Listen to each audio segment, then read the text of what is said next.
ఈశ్వరుడు సోమనాథ జ్యోతిర్లింగ స్వామిగా వెలిసిన కథ మనకు స్కాంద పురాణంలో ఉంది.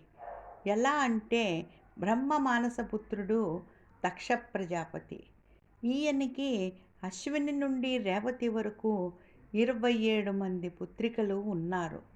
దక్షుడు ఈ 27 మందిని చంద్రునికిచ్చి వివాహం చేస్తాడు.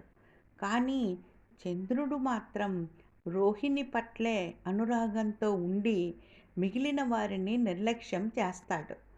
అంతా ఈ విషయాన్ని వారు తండ్రితో చెప్తే ఆయన చంద్రుని మందలించి హెచ్చరిస్తాడు. అయినా చంద్రునిలో మార్పు రాకపోవడంతో దక్ష ప్రజాపతి చంద్రుని క్షయరోగగ్రస్తుడవు కావలసిందిగా శపిస్తాడు. దానితో చంద్రుడు క్షీణించి చంద్రకాంతి లేకపోవడంతో పుష్పాలు, ఔషధాలు ఫలించటం లేదు. ఈ స్థితికి సమస్త లోకవాసులు భయంతో బ్రహ్మదేవుని ప్రార్థిస్తారు. అంతా చంద్రుడు బ్రహ్మగారి ఆజ్ఞ మేరకు ప్రభాస క్షేత్రంలో మహామృత్యుంజయ మంత్రాన్ని అనుష్ఠానుసారంగా శివ పార్థివలింగాన్ని పూజిస్తాడు. అంత శివుడు ప్రత్యక్షమై చంద్రుని రోగ విముక్తిని గావిస్తాడు.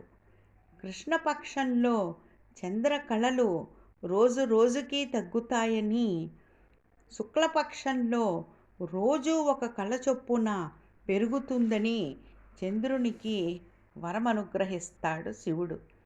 ఆనాటి నుండి చంద్రుని కోరిక మేరకు చంద్రుని పేరుతో సోమనాథునిగాను, కుష్టు వంటి మహా అతి భయంకరమైన రోగాలను తగ్గించే సోమనాథ జ్యోతిర్లింగ రూపునిగాను పార్వతీమాత సమేతంగా వెలసి భక్తులను కరుణిస్తున్నాడు సోమనాథుడు.